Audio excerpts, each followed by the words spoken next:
there was a rise in what I call malignant tolerance. Oh yeah, tell us about that. It's a situation where any speech act and any behavior and any choice and any decision can be construed as a form of injury, as a slight. Now, Yes. this is a clinical term. This has a clinical term. It's known as hypervigilance. Narcissists scan the room. They scan other people. They're always on the alert, and they interpret innocuous behaviors and innocent acts of speech. They interpret them as deliberate attacks. They become very defensive and very aggressive and possibly at times violent. And so hypervigilance is a key clinical feature in pathological narcissism. And I think people have elevated hypervigilance and rendered it an ideology. They have idealized. Yes, it's a religion. It's a religion. They've idealized it, they've idolized it, and they've rendered it an organizing and explanatory principle of social relations. And so hypervigilance has two sides. On the one hand, it inhibits speech. Like there are things you can't say, things which are taboo. And if you do say them, you're being injurious, you're being immoral and amoral, you're being an a-hole and worse, and so on and so forth. You're being maybe Hitler, yeah? Yeah. And this is political correctness and all these manifestations of this facet of malignant tolerance. And the other facet of malignant tolerance is self-isolation. Because if you are attuned all the time to possible slights and insults and attacks and so on, you're going to end up developing paranoid ideation. And then you're going to isolate yourself in order to minimize the surface of injury, the surface of attack, so to speak. So you're going to isolate yourself. Now, initially in the 1960s and 70s and 80s, it was very difficult to isolate yourself because the interdependence between people was huge. But nowadays, with modern technologies, each and every one of us can be entirely self-sufficient. Like, you could stay in your apartment for the rest of your life, never ever exit the door. You could be agoraphobic, basically, and survive well into your 90s without any But Sam, this is so fascinating. Not to cut you off, but we just emerged from that very thing. We just emerged from COVID. It was the blink of an eye when we were all in lockdown, and the profound isolation that we all came to feel. One would think once those doors and windows were open would have brought about a renewed appreciation for our interdependence, for our need for each other, for all of the benefits of socializing. And instead, it seems people have retreated even further into their corners. And as you said, with these emerging technologies, now we've got chatbots, we've got debates going on in the culture as to whether human relationships with either AI or robots, be they platonic or sexual, are going to be legitimate. I mean, I don't know that there's any dialing this back before it's too late. I mean, what do you see? What do you see coming down the road? Well, first of all, the underlying supposition or underlying assumption that human beings are social animals is not new. It dates back to Aristotle, who called people zoon politikon, the social animal. Yeah. And yet, it seems that given the chance, people avoid each other with alacrity and cheer and joy. Given the chance, people isolate themselves. The default seems to be aloneness, not togetherness.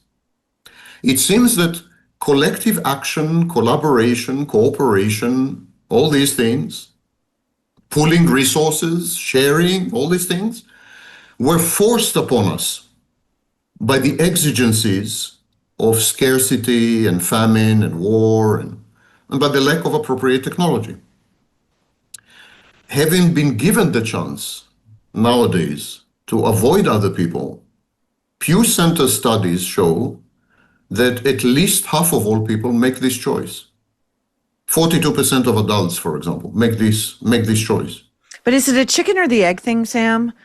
Without modern technology, without the sort of substitute interaction with people online, or with AI or with chatbots, what have you, would people be so easily able to default to that aloneness?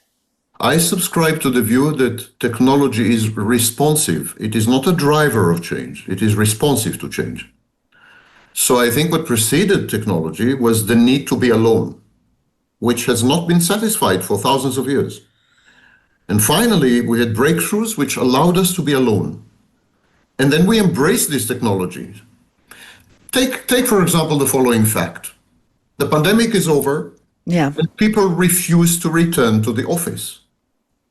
And when No, I would push back on that though, because Yeah. that is not a voluntary act. You have a boss, you have demands, you are told my time is annexed by you because I pay you. And so you're going to commute That's 2 not- hours a day. And like your life is a misery. And we've all That's not seen what it's the much studies show. easier. That's not what the studies show. When we ask people, why do you refuse to return to the office? They say, because I don't want to see my colleagues. Well, that also I would push back on. That's forced. Like I don't get to choose my colleagues, you know, and it's different than a family, or it's different than friends who you choose, right? Exactly, You know? but they don't have family. They don't have family and friends. In 1980, a typical American, according to studies, had 9.8 good friends. The question in the studies at the time was, if you had a secret or a problem, how many people would you share it with? And the answer was, on average, 9.8 people. The number today is 0.9. So there's been a decline not only in forced socializing, like in the workplace, Right. but there has been an enormous decline in voluntary socializing. People are not having friends anymore, and they don't want to see their families. They disguise it. They create ideologies and they create theories and they create, they are disguising it. Estrangement is simply an indication of the underlying psychology of alone is good, alone is empowering. When I'm alone, I can shape my environment and my life to fit me snugly, like hand in glove. But when I'm surrounded by people, they push back. It requires an investment of energy and resources, and it's aggravating, it's irritating. I don't want any of this. There is, of course, also another trend, and that is a trend of infantilization. Yeah. People are immature, seriously Yes. immature. Yes. What is that about?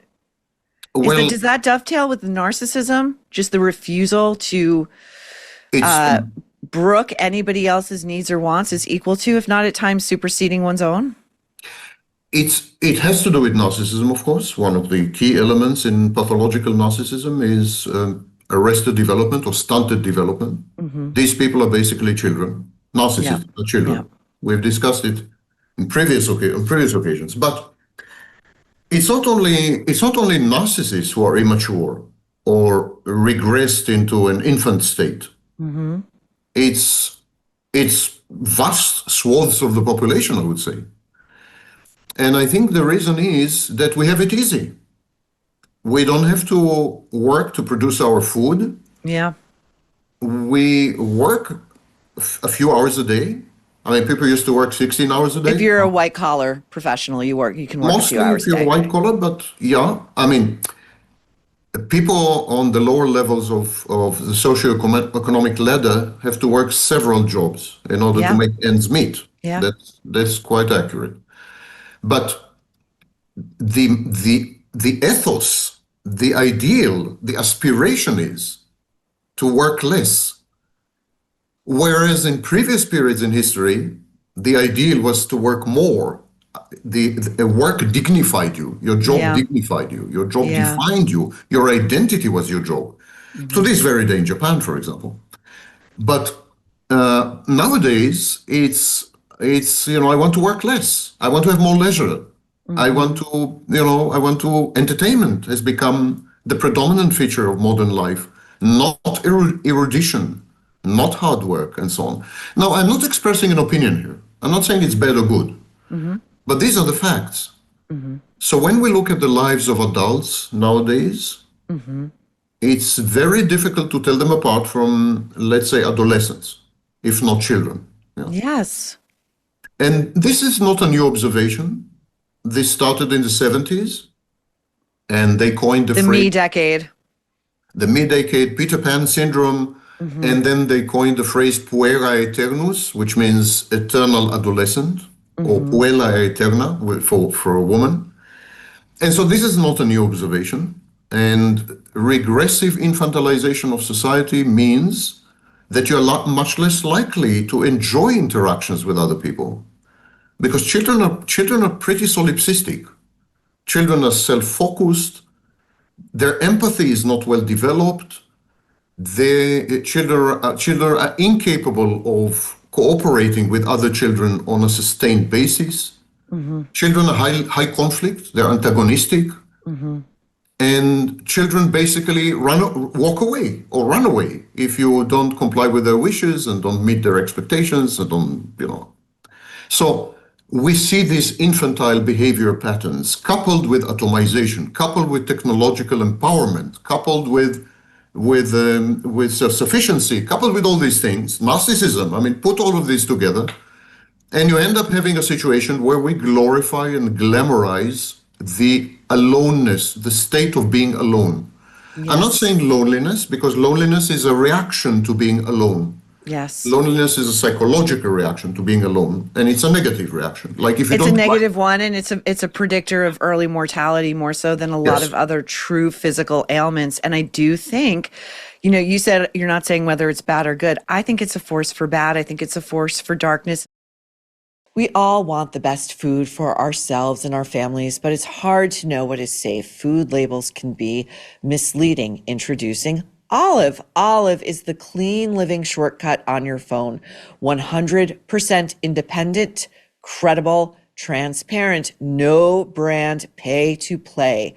A simple scan on Olive looks beyond macros and marketing to flag ultra processing, additives, seed oils, and contaminants with a comprehensive database you can trust. Proof, not promises. Olive recently completed the largest independent baby food study ever. 300 plus products tested for lead and arsenic in ISO accredited labs. Real tests, real results. Moms, has your baby's food been contaminated with lead? Simply scan with Olive to find out. If you are frustrated by reading confusing food labels and ingredients you can't even pronounce, try Olive. Listeners of The Nerve get an exclusive 7-day free trial. Try Olive. Scan your pantry. Make sure you are feeding your family the very best. Download Olive now in the App Store. Olive, 100% independent, credible, transparent. Scan, swap, exhale.